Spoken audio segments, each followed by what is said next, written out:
Tubular cast on creates this lovely rounded edge that traditionally goes into rib, generally 1 by 1, can be 2 by 2.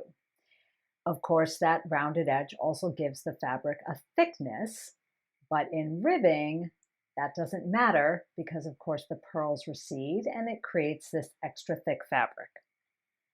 But recently, I was given a challenge by a reader of Ask Patty. Can I do a tubular cast on into stockinette? Well, the tubular cast on is going to be a little thicker and then it's going to go into a flat fabric. But I came up with a little cheat, which still gives you a rounded edge for a hot second before going into stockinette. So thanks to Judys Magic Cast On and one lone row of pearl, I think it looks pretty good. Let's take a look. I'm going to start with Judys Magic Cast On. So you want one needle with a longer cable to do the cast on, and then you're going to have a second needle which you're going to transfer, and that's going to be your project needle. So although this isn't a tutorial for Judys Magic Cast On, I'm going to have to show it to you in order to show you my stockinette tubular trick. So you're going to start by draping your tail over your two needles held stacked on top of each other, pointing to the left. You're going to take that tail and tuck it between the two needles and then to the other side of the working yarn.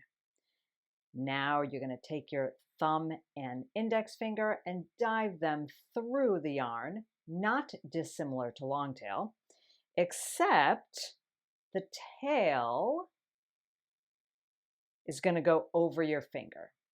Now you know you have this set correctly if you look directly at the tip of your needle and you see a crossed loop. Notice if I have the tail going over my thumb, that loop is open. So you want the tail going behind the working yarn, over your finger, you have one closed loop. Congratulations, you've cast on your first stitch. So here are the rules of Judys Magic Cast On. We cast onto the bottom needle with the top yarn.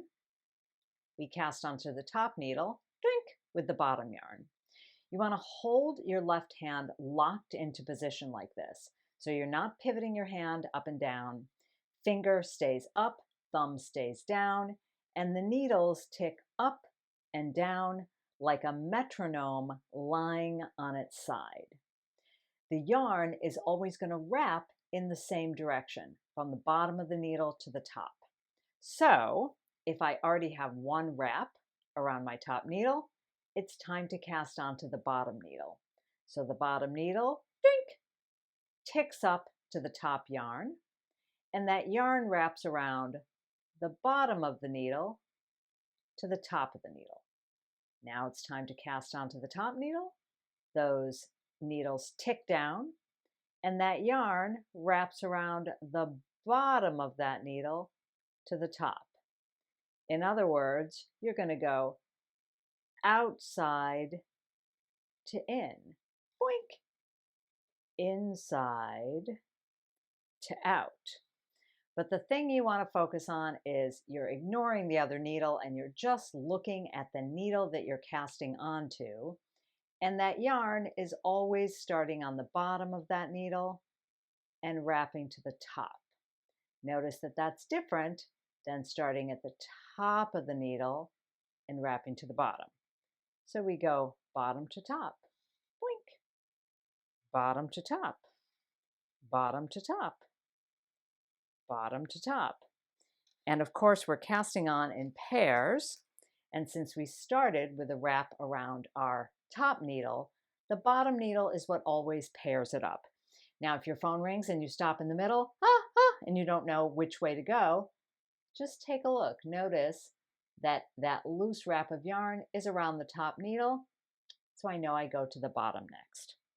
So tick up, bottom to top, bottom to top, bottom to top, bottom to top.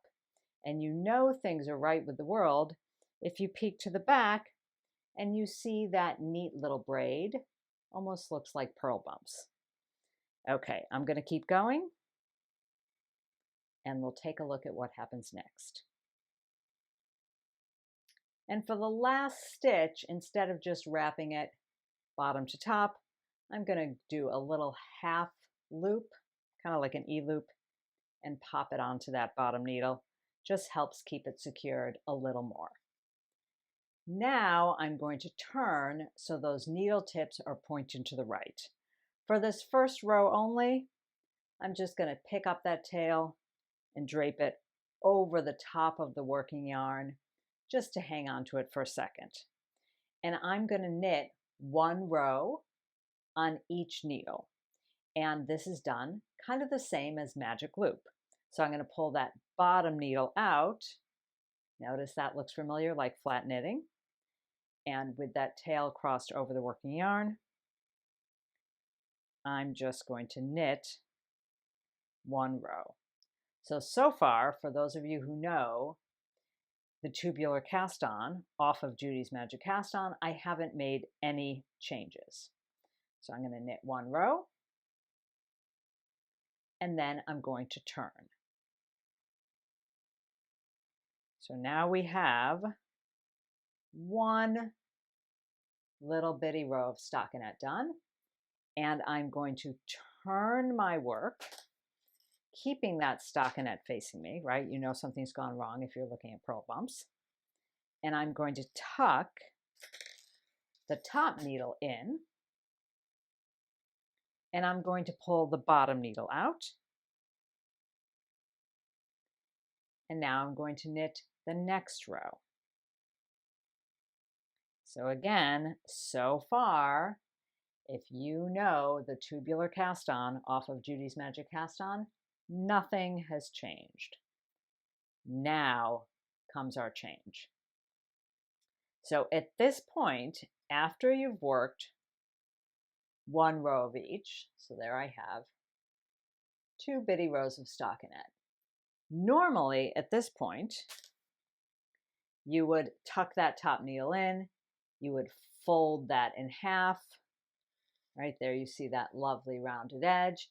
You would take your other needle and take a knit, a purl, a knit, a purl, a knit, a purl, and you would have a knit, one purl, one rib. But here's where we're going to make the change. I'm not going to fold yet, and I'm not going to tuck the bottom needle in. I'm going to turn.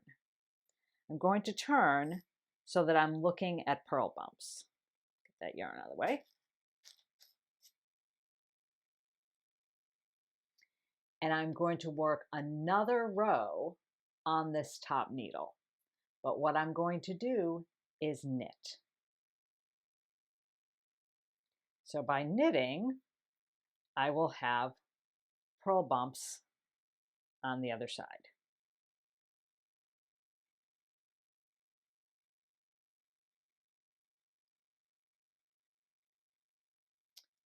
There we go. Finish that up. And now I am going to turn and I am going to tuck that bottom needle in. Now I will make that fold.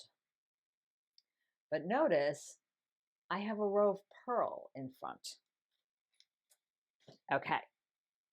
Next up, I'm going to take my extra needle. And what I've done here is I've cast on half of the project stitches that I need on each needle. So if I needed 50 stitches, I would cast on 25 and 25. So starting with the front stitch, that's the one that's in the lead. I'm going to slip one stitch from the front, one stitch from the back, from the front, from the back, from the front, from the back, all the way across.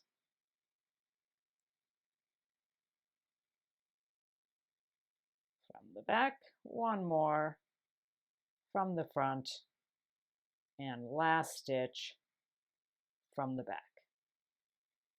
Okay, now I'm done with my cast on needle. Got all those stitches in place, And of course, I have to slide it to the other side where my working yarn awaits. And at this point, what I'm going to be doing is knitting the stitches closest to me, the ones that have already been working them, not knitting them. I'm going to be purling them. And I'm going to be slipping the stitches in the back. So I'm purling the stitch with the yarn attached to it. I'm slipping the next. I'm purling. I'm slipping. And of course, I leave that yarn to the front when I slip, because obviously if I move that yarn to the back, I will have a float going across the front of my work. So I'm going to work my way all the way across, purling the stitches closest to me and slipping the ones that look like they're sitting a little farther back. But what you're doing is you're purling the stitches that had the working yarn attached, and you're slipping the others.